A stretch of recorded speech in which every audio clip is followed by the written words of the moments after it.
Bonjour à tous, je suis Luc Bonnet. Mon sujet de thèse porte sur la certification robuste par Optimal Uncertainty Quantification. Donc, mon directeur de thèse est Eric Savin, ici présent. Et ce travail a été fait en collaboration avec plusieurs personnes. Tout d'abord avec Ouman Ouadi, qui est un professeur à Caltech, Tim Sullivan, qui est maintenant un professeur à l'université de Warwick, et enfin Jean-Luc Akian, qui est ingénieur de recherche à l'ONERA. Donc, ma thèse est avec un financement MESRI et a été fait au NFLU, au DAQ. Donc, tout d'abord, un peu de contexte sur la quantification d'incertitude et la certification. Donc, quand on parle de quantification d'incertitude, usuellement, on cherche à quantifier les incertitudes qu'on a sur un système qui peut être réel ou numérique. Donc ici, la certification, il faut la comprendre comme étant un processus de garantir l'occurrence d'un certain scénario. Donc, usuellement, comment on fait ça ? Usuellement, on peut considérer par exemple une performance moyenne ou une performance nominale. Mais le problème, c'est dans les faits, par exemple, si on considère une performance moyenne, la probabilité de dévier de cette performance peut être non négligeable. Donc ici, comme dit précédemment, la certification, il faut la comprendre comme étant le processus de garantir la probabilité de l'occurrence d'un certain scénario. Donc, ce qu'on cherche à faire, c'est on cherche à garantir que la probabilité d'excéder une certaine valeur limite qu'on appelle petit a soit inférieure ou égale à une certaine valeur seuil qu'on appelle epsilon, où ici grand F c'est notre fonction performance et grand X c'est nos paramètres d'entrée incertains.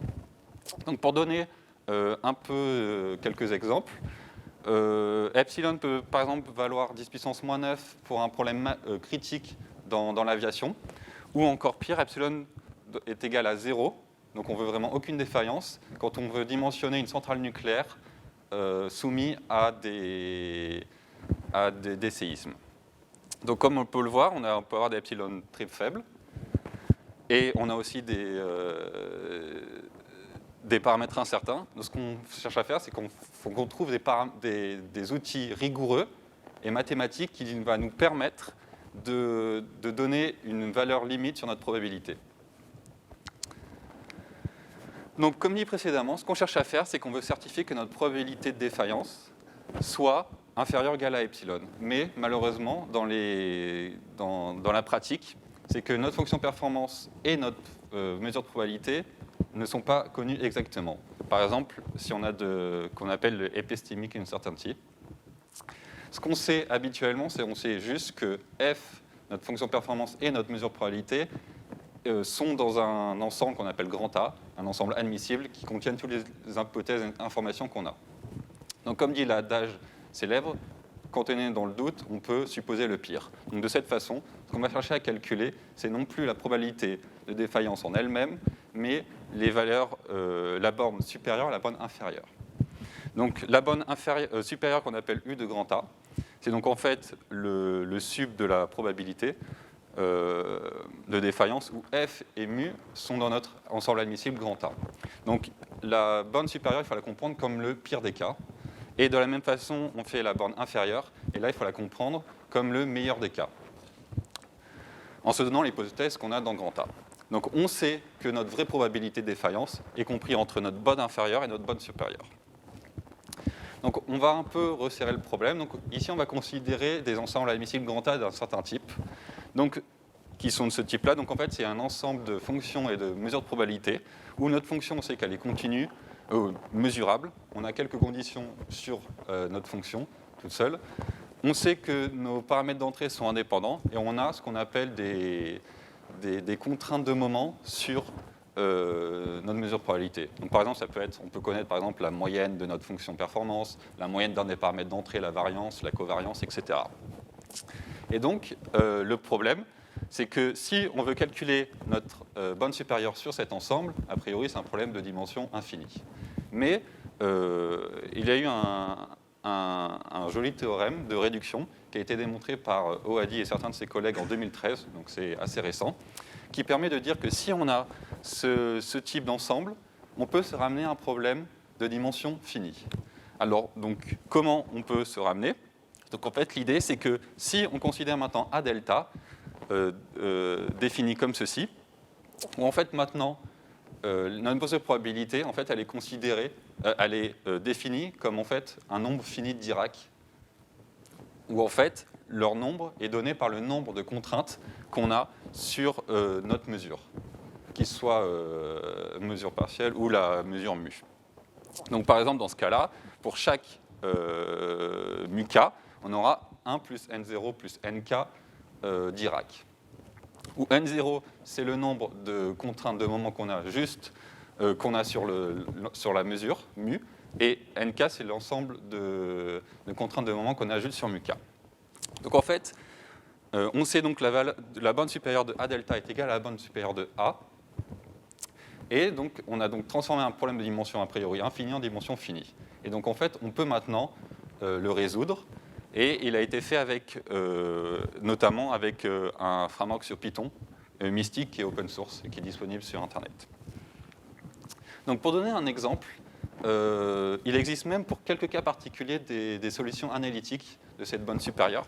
Donc on va considérer l'ensemble de McDermid, qui est un ensemble où on sait que notre fonction est mesurable, on sait que nos paramètres d'entrée sont indépendants, on connaît notre, valeur moyenne de notre fonction performance, où on a une borne, et on connaît ce qu'on appelle des sous-diamètres. Sous-diamètres, ce qu'il faut comprendre, c'est juste la variation de notre fonction par rapport à chaque paramètre d'entrée. Donc on aura un sous-diamètre par paramètre d'entrée. Ça nous donne la variation de notre fonction par rapport à ce paramètre. On sait que si on a deux paramètres d'entrée, la solution elle est aussi explicite pour paramètre 3, on sait que la borne supérieure vaut cette valeur qui est donc dépend de notre seuil limite petit a et des sous-diamètres qu'on appelle D1 et D2. Et donc elle a aussi une solution explicite est aussi disponible pour D égale pour 3 paramètres d'entrée, et pour plus c'est plus compliqué. Il y a quelques solutions analytiques qui existent, mais ça dépend beaucoup des hypothèses. Et donc ce qui fait, on a notre valeur de la bande supérieure. Donc maintenant, je vais vous montrer un exemple sur un cas aérodynamique où on étudie le ratio entre la portance et la traînée d'une aile ARU de 28-22 en utilisant un logiciel. Donc ici, notre fonction performance, donc c'est notre rapport entre la portance et la traînée. On va considérer trois paramètres d'entrée. Donc on va considérer M, qui est donc le nombre de Mach qu'on a.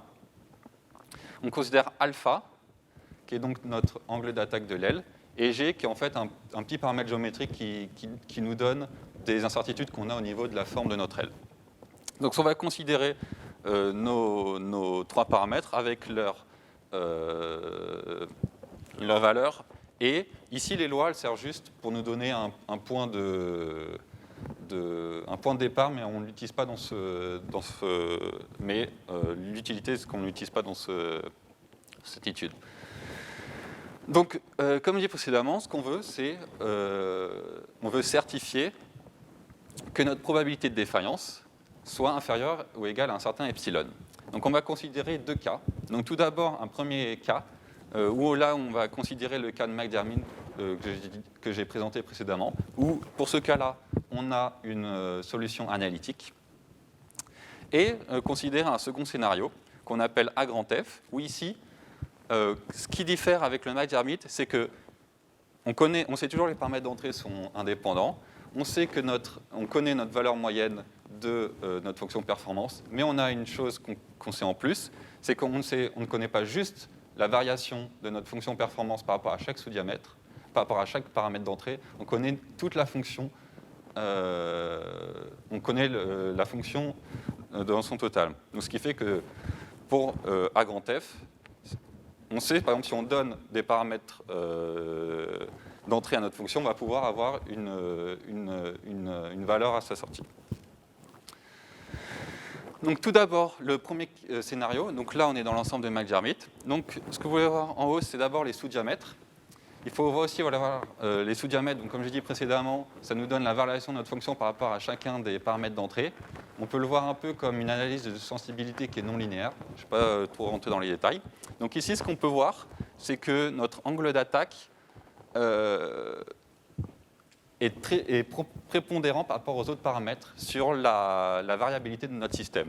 Ici, on peut voir que on est à presque 90% de la variabilité de notre système vient de l'angle d'attaque. Le MAC, on est autour de 5-6%, et on voit que l'imperfection de notre aile, ça n'a pratiquement pas d'influence, comme on peut voir par rapport aux valeurs. Donc maintenant, on sait que d'après le théorème de réduction, on a une valeur explicite d'une solution en dimension 3. Je ne vais pas trop rentrer dans les détails, je vais donner les résultats ensuite. Donc maintenant, pour le second scénario, donc comme dit précédemment, le second scénario, la seule différence avec le McDermott, c'est qu'à la place de connaître juste le sous-diamètre, on connaît toute la fonction.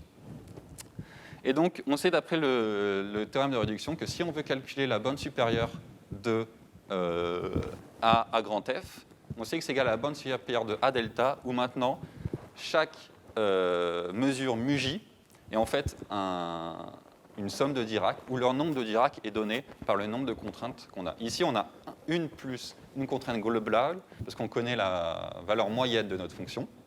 Donc en tout, par marginal, on a deux Dirac par marginal. Comme ici, on peut voir sur le petit dessin où j'ai tracé tous les Dirac pour chacun des dimensions. Donc on sait que chaque marginal, on a au moins 2 Dirac. Et donc on sait que finalement, le support de notre mesure mu, elle va avoir au moins 8 Dirac, comme on peut voir ici, sur un carré. Donc maintenant, la question, c'est comment trouver la position et la valeur de ces Dirac. Donc il faut trouver nos petits J et nos alpha J. Donc ce qu'on a fait, c'est qu'on a utilisé ce qu'on appelle un algorithme d'évolution différentielle. Price-Einstorm, c'est un peu ce qui est implanté dans le framework Mystic. Ce qui est intéressant avec cet algorithme, c'est que on n'a pas besoin de calculer de dérivée. C'est donc un algorithme d'optimisation sans dérivée, et où les hypothèses sur notre fonction à optimiser sont vraiment très faibles. C'est-à-dire qu'elle peut être non continue, etc. Ça ne pose aucun problème. Donc maintenant, pour vous donner un peu de résultats, donc j'ai pris une valeur limite de 35, c'est une valeur arbitraire, on peut choisir, évidemment. Donc ce qu'on va chercher à calculer, c'est donc la borne supérieure. Donc tout d'abord, je vais vous montrer, ce qui est intéressant tout d'abord, c'est la différence qu'on a entre la linéarité de McDermott et la borne supérieure qu'on a avec les hypothèses de McDermott données par le théorème de réduction. Ce qu'il faut comprendre, c'est que l'inégalité de McDermott est une inégalité assez vieille qui date de 30 ou plus de 40 ans, qui utilise les hypothèses de McDermott, donc celles que j'ai dit précédemment. Et on peut voir on sait que notre vraie probabilité sera inférieure ou égale à 83%. Et ce qui est intéressant, c'est qu'avec les mêmes hypothèses, mais maintenant en utilisant le théorème de réduction, on tombe à 68%. Alors ce qu'il faut en déduire, c'est qu'en fait, l'inégalité de McDermott, qui a été démontrée mathématiquement, n'est en fait pas optimale en se donnant ces hypothèses. Ce qui fait cette inégalité n'utilise pas toutes les hypothèses qu'on a à disposition. Et qu'en réalité, la borne supérieure optimale est celle qui est donnée par le théorème de réduction. Ensuite, ce qui est aussi intéressant, c'est voir la différence entre le premier et le second scénario.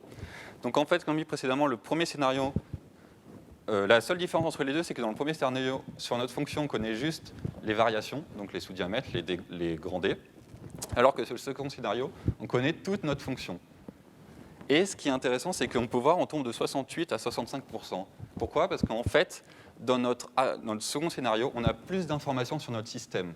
Parce qu'on ne connaît pas juste nos sous-diamètres, mais on connaît toute notre fonction. Et donc, en fait, ce qu'il faut retenir, c'est que plus on rajoute d'informations dans notre ensemble admissible, plus on va converger vers la vraie valeur. Ici, j'ai mis pour un cas où on met des lois uniformes, où j'ai fait du Monte Carlo sur 10 puissance sur 100 000 samples, on voit qu'on tombe à 16%. Alors pourquoi on a aussi une grande différence ? Parce qu'avec Monte Carlo, on connaît toutes les lois et on connaît notre fonction.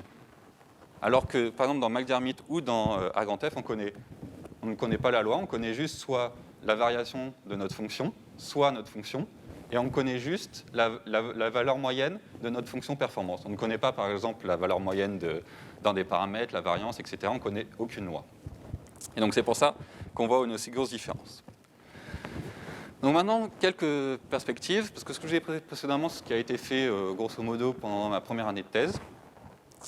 Donc maintenant, quelques perspectives qui ont été faites par la suite. Donc, comme je dis précédemment, pour calculer notre valeur, notre bonne supérieure à delta, on a utilisé donc un algorithme d'évolution différentielle.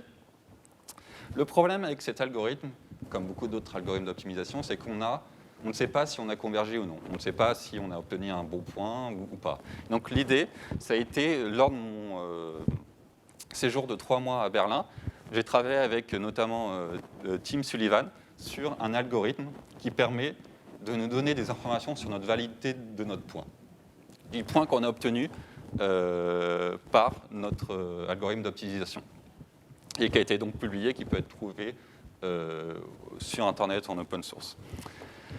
Mais dans tous les cas, le problème, c'est que pour obtenir un seul point de la bonne supérieure, donc U à delta, en utilisant cet algorithme, il faut plusieurs dizaines de milliers d'évaluations de notre fonction performance.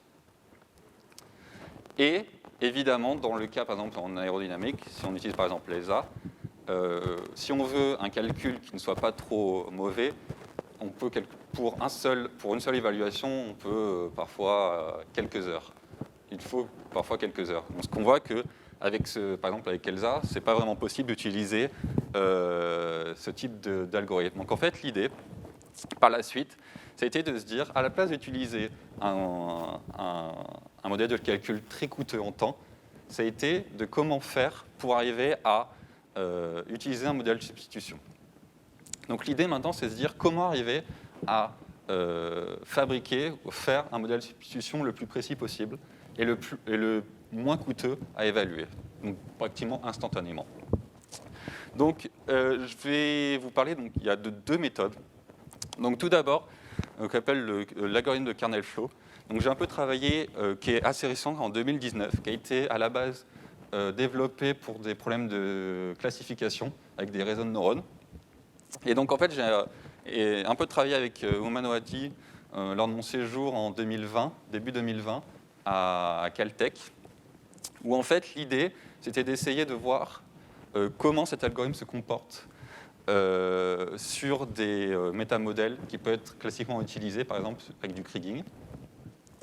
Et ensuite, qui est maintenant un travail en cours, où maintenant on va utiliser l'équivalence entre le kriging, ou par régression par processus gaussien, et l'espace de Hilbert à kernel reproduisant. Et ça, c'est un travail en cours qui permettra, qui débouchera sur une publication par la suite. Donc voilà, merci beaucoup.